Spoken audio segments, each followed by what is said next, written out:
Hello and welcome to Quilting with Lori. My name is Lori Dickman and today I'm going to be sharing with you part 6 of my beginning quilting sampler class. If you are new to my channel and have not seen the rest of those classes, you want to go back to the introduction as well as parts 1 through 5 of this beginning quilting sampler class. I will have links below, check those out, and then come on back to this video. There is a PDF attached in the description box below, as well as all those links I was just mentioning to you. So make sure that you download the PDF of instructions as well as the PDF of the templates. Make sure when you print these templates that you print that PDF at 100% so that the size is accurate. Most printers default to fit to page, and you don't want that. You want it to print at 100%. So get those two PDFs printed and then get ready for the class. I do want to also mention, if you're not familiar with my Speedy Solutions Cut and Organize Your Scrap Stash, I have a great book set. I'll link that below here. There's a techniques book and a patterns book, and I also have a video tutorial that will teach you step by step everything you need to do to get your scrap stash cut, sorted, organized, and ready to use to make beautiful quilts. Those techniques are outlined in detail in this book, and there's some beautiful patterns that you can use to make great quilts from your scrap stash.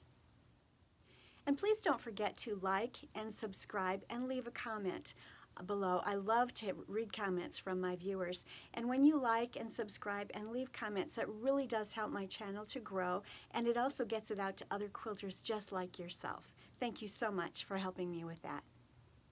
All right, I've brought you to my tabletop here, and here is the PDF. It's 2 pages of instructions. The first page is pretty similar on every one of the parts 1 through 6. You're going to see the new block that we're going to work on each week, and that happens to be the Kaleidoscope block for this particular week. This is a sample of the quilt itself. The colors represented here do not have to be the colors of fabrics that you use. Check out my introductory video and you can learn all about that. These are the fabric requirements, and then just substitute the colors that you want to use. Maybe it's all a bunch of scraps from your stash. That works wonderfully as well.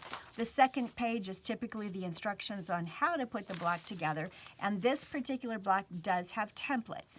I have a template A and B. A looks kind of like a kite, and B is a triangle. And we're going to be tracing these onto plastic film here in just a minute. I'll show you how we're going to do that. This is a book that I have put together, and I've kept all of my patterns in plastic sleeves, so that as well as the templates. So I have everything in sleeves so that I'll have this book of patterns in future. I never remove the templates from the pattern. I do not cut these apart. It's not necessary to cut these apart. All you're going to do is use this to trace onto your plastic film, and you'll see that here in a minute. But preserve this just like this so you don't lose it, so it's not misplaced, and you'll have it if you want to make this block or this quilt in the future. And then what I have done in my book, I've just clipped all of the blocks that we've done so far to the inside cover here, and that way they're all available and handy. I just used an alligator clip there. Everything is ready for me so we can put the quilt together when I'm done with it. For today, we're just using 2 fabrics, and on your sheet, on the second page of your PDF, it tells you exactly what you need. Of your light background, you need 4 5-inch squares. This was a leftover remnant from the previous blocks that I have cut, so I'm going to be able to use this. And then I also need some medium pink, and I'm going to use my focus fabric for that. So my block is going to have these 2 fabrics. You choose the fabrics that you want for this block, and let's get started. The first thing we need to do is trace our templates. Template A looks like a kite, template B looks like a triangle. And I have some leftover template fabric or film here that I've gotten at Hobby Lobby. I'll have a link below. It's something that you can get at your favorite quilt shop, at Hobby Lobby, at Joann's, online. They're just available all over, and you might have some kind of plastic film at home that might work out well for you, but this is what I'm going to use. This one was $1.99 at Hobby. I got it, I don't know, a few years ago. I don't know if the price is still the same or not, but I am working my way through it for different projects. And so we're going to use this plastic film And I'm going to use a template marking pencil. This is something I bought many, many, many years ago. It was only $1. I probably have had this pencil, I don't know, 20, 25 years. But it has more of a waxy lead, which means that it doesn't get all over your hands, it doesn't get all over the fabric. I love it. And it works beautifully. It writes very well on the plastic template. And what we're going to do, and we're not going to remove the, we're not going to cut apart this template sheet. It stays intact, remember that. But what I'm going to do is lay my plastic template on, I'm going to start here with B just because it happens to be easy for me to get to it here. And I'm lining up that edge of my plastic template with the dotted line on the template B on my paper. The dotted line is what you're going to trace. The dark line will be the sewing line. You need this 1/4 of an inch seam allowance so that you can sew all of these parts and pieces together. So we're going to trace, and we are going to cut on the dotted line. And I'm cutting those little tiny curved edges.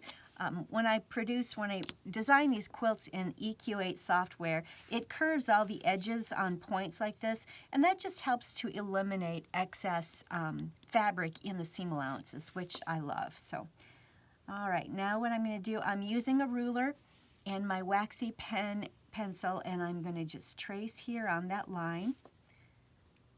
Do that. I'm going to trace here. And this is B. Okay, and I'm using the edge of this so I don't have to draw the line there. So that will be B. Now I have to trace A. And whenever I do use my plastic template film, I like to take advantage of lines that I've already drawn or cut. And so I'm going to line up A along that line right there that I've just drawn for B. And now I'm going to trace this side. And again, I'm tracing on the dotted line. And there are those, and here is A. So I have A, I have B, and now I need to cut these out. Find a scissors that's good for paper. Do not use your fabric scissors to cut this. Use a paper scissors when you're cutting this. If you try to use your fabric scissors here, all you'll end up doing is dulling your scissors. You don't want to do that. All right, so I'm going to get these pieces out of here. Now I'm going to move that template plastic out of the way. So here is A, and you could use a rotary. If you have a rotary blade that's specifically for paper, you can certainly cut it with a rotary. You don't have to use a scissors. But again, make sure the blade you're using is only used on paper items as opposed to fabric. And then I'm just cutting those little angles off. So now I have my triangle and I have my kite, A and B. We'll move that aside. All right, now we're going to be cutting out our fabrics. A will be the medium pink, and if it helps you to mark that, you know, I didn't cut that very well. It didn't. There we go. If it helps you, write on there your medium pink or whatever color fabric you're using for these 4 outer edges. And then this is my light background, and I'm just going to put LT for light, so I know this is for my light background. Now I'm going to cut these from my, I'm going to trace these onto the wrong side of my fabric and cut them out. I need a total of 4 of these, and I need a total of 4 of these. What I'm going to do for my fabric to, you could, if you're using scraps and you have 5-inch squares, just pull those, but I don't have squares, I have width of fabric strips, so I am going to cut my fabric into 5-inch width of fabric strips. So I'm lining up this edge, and this is already a straight edge because I had cut it. It's from a previous project that I've been using, so I know that it's on the straight edge, it's on the grain. So I am going to line this right here and that here, and I've got 5 inches of fabric. I want to cut 5-inch width of fabric strips from this. So I simply am going to remove, it's about a 1/2 inch. This side is a little wonkier than the other side. And then this is the light background. I've cut the light background first. And here's what I can do. I've got my B template, which is for the light fabric. I can line this up on here and I can trace around it with a pen. And then because I have it on the fold, with each tracing, and then of course with each cutting, I'll have two. So I'll have two triangles here.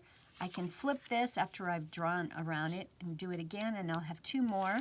From this 5-inch width of fabric strip, I traced one template like this. I flipped it and traced it again, and then I used my ruler and my rotary and cut on those lines.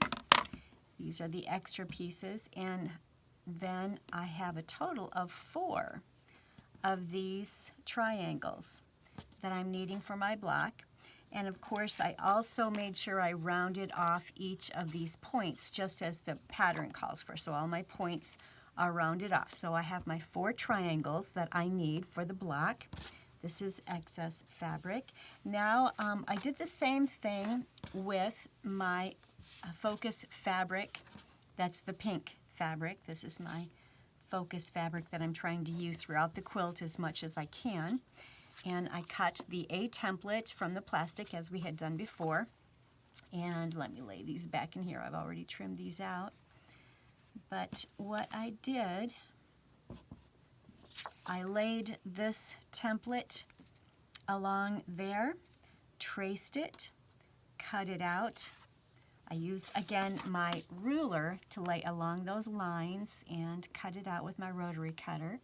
I rounded out the points at the bottom, and I have 2 right there.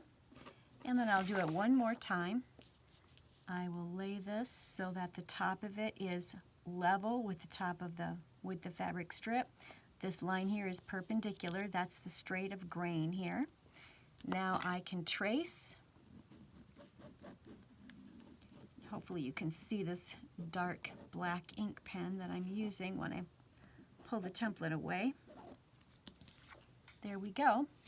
So what I can do at this point is simply use my rotary cutter, and because I have this fabric on the fold, with each cut I am obtaining 2 of these template A, or these kite shaped templates. So there's that, and I have one more. I need to turn it so that I can cut it correctly. All right, so now I have my 4. I do need to get rid of the little tiny points, so I've rounded those off. Here we go. So we have the 4 kite shapes, we have the 4 triangles, and now we're ready to put our simple kaleidoscope block together. So as a quick review, we traced our templates A and B. We cut our fabrics in width of fabric strips that were 5 inches wide, and the width of the fabric. And from those, I was able to get 4 of the template B, which is a triangle, and 4 of the template A, which is the kite-shaped template. And that all came from 5-inch width of fabric strips, or you could use 5-inch squares if you're using your scrap stash. That works as well. Now we're going to sew these together in units of 2. We're going to sew a triangle to a kite, and you're just going to lay it right sides together just like that. Let me grab a pointer here. And you're going to sew a 1/4 inch seam allowance from the top down to the point. You're going to do that once, twice, 3 times, and 4 times. So you're going to sew that one time, and then we'll flip them open. We'll have all 4 of them and then we'll press them. I like to either press my seam allowances open or to the dark. That's up to you. Whichever way, it will lay nice and flat for you. But what I'm going to do right now, and I'm going to do this in assembly line, I'm going to take these to the sewing machine, and I'm going to sew a 1/4 inch from that to there, down here, here, and there. So all of this is going to be done in assembly line fashion for me. I'm going to go ahead and sew them, and I'll bring them right back to the table. So here's my assembly line, or my chain. I chain stitched from one to the next. They kind of look like ice cream cones, don't they? The way they're laying here. But I started here and I sewed that, and then I brought the next unit up and sewed. I brought the next unit up and sewed. I brought the next unit up and sewed 1/4 of an inch all the way down. And then you can either press them to the side like that, or, let me cut this apart, or you can press the seams open, whichever lays flatter for you. I kind of like when you're putting a bunch of seams together in the center of a block, as you're going to see here. There's 2, 4, 6, 8, 10. There's like about 16 or 18 seam allowances coming together in the center. So I do like to press my seams open. It does help things to lay a little flatter in that center section there. So that's probably what I'm going to do, is take this all to the sewing machine. I'll just kind of finger press it first, and then I'll take it to the ironing board. I'll take it to the ironing board, press it all nicely at the ironing board.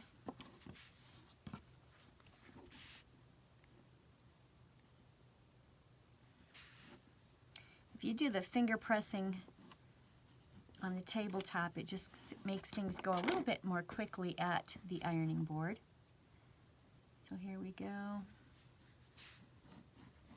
Just using my fingernail to flatten it along the seam allowance. Flatten it on both sides. All right, so we're going to take this to the ironing board and press it there. Then we're going to simply put these units together in pairs. So then we're going to sew this unit together, we'll sew this unit together. Then when those two units are sewn together, we'll sew them as one block. So once these are pressed, I will flip this over here, and I will again sew from the top here 1/4 of an inch seam allowance all the way down. I'll do the same thing here. 1/4 of an inch seam allowance all the way down. And then we'll open them up and press those seam allowances open as well. So let me go to the ironing board first, get these pressed as they are, and then I'm going to stitch them together in these units, and I'll bring them back to the tabletop. All right, I have my two units sewn together. I laid one on top of the other on this side. I pressed and stitched it, pressed them open. So there is one unit, and then I did the same over here, pressed it open. Now I have these two units ready to go. And you'll notice it's very important that there's a 1/4 of an inch seam allowance in here, so that when you sew this last line of stitching, you're not cutting off your points. So there's got to be that 1/4 of an inch seam allowance there. Now I'm going to simply take this, and what I like to do when I'm lining this up is I find the little seam allowance, the triangle seam allowances, and I line those up. And once those are all lined up inside, I'm going to grab some pins here, then I know everything should join together beautifully. I start in that center point there, and I just made sure that everything lined up nicely and pinned that. I'm going to pin it on this side. I'll remove the pins before I get to them, but let me show you this here really closely if I can. If I open this up, do you see how there is a little, let me use this, triangle here and a triangle here, and there's these straight lines?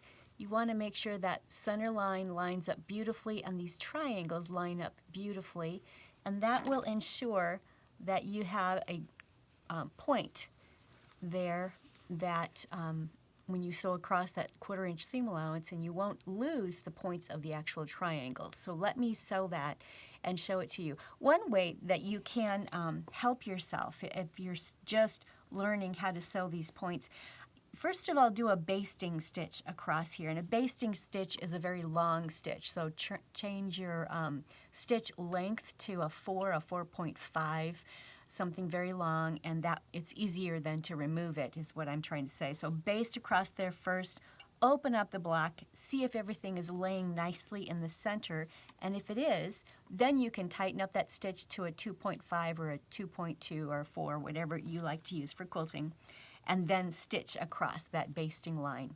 But if after you've basted it, you found that things are just not lining up properly in the center, remove the basting, move things, make some adjustments to the center. Always start in the center and then pin the outside edges, and then try it again. I've just sewn mine. I haven't even pressed it yet. Let's take a look here. I think what I will want to do is open up the seam allowances for this as well. I'll finger press them very, very carefully. I don't want to stretch this. This is on the bias. So don't, oh, I have an issue here where the pink fabric moved in, so I'm going to create a bump right there on the outside. So I will want to remove that probably from there to there. I can see already that there's a bump. It looks like my points are lining up pretty well, but I think once I move this pink fabric so that it's lined up perfectly with that beige fabric, I will no longer have a bump, and it will also make the adjustment to this point here, and everything should line up beautifully. So my basting stitch, I made a 3.5, so it's not as long of a basting stitch as typical. But it will make this easier to remove. I'm going to pick it from here to there, remove it, and make sure that these two seam allowances are lined up perfectly. Then I'm going to stitch it again with a basting stitch. I'll bring it back and we'll see how I've done. I have restitched this area here, and I think it's going to work out well. Yes, my points are coming together well. Everything is looking good. I should be able to now go in and finger press this open, and again, be very careful that you don't stretch this. It is on the bias. I'm going to take this to the iron and press it open. But all of my points are coming together pretty well. There's one that's a little bit off, but there's that 3-foot rule. If you stand back 3 feet and you can't see it, I don't worry about it. And so that's something that you might want to keep in mind. If it bothers you, definitely remove the stitching and redo that so that it does look just the way you want it. The dark print, there's a little leaf in there that kind of helps disguise that this is off about a 1/16 of an inch, which I don't think that's going to be enough for me to have to worry about at this point. But if it bothers you, absolutely take yours apart and redo it. So let me go ahead and press this at the ironing board. Then you need to square up the block to 9.5 inches. My block is finished. I trimmed it up. I squared it up to 9.5 inches square. Not a whole lot had to come away, but it's very important that you do square up each block to exactly 9.5 inches. And it's pressed nicely. The seam allowances lay open beautifully. It's a nice flat block. There's no pucker in the center. It's just lays beautifully. Really a fun kaleidoscope block to make. This is a great scrappy block to make. So if you have lots of 5-inch squares in your scrap stash, I would recommend that you just go ahead and use those up with those templates that you've created and make up a beautiful quilt with all kinds of scraps. Right now I have just paper clipped my templates to my pattern, but you could also put them in a baggie, a sealable baggie, and staple that or keep it with your pattern so that you'll have it for future with the instructions and the template. Thank you so much for joining me today. I hope you're enjoying learning all of the different techniques that I'm teaching from month to month, week to week on the beginning quilting sampler quilt. I think it's going to be a fun one. We have many more in store. Next time, we are going to be working on this adorable house. So that's what we're going to be making next. That will be a fun block to add to our sampler quilt.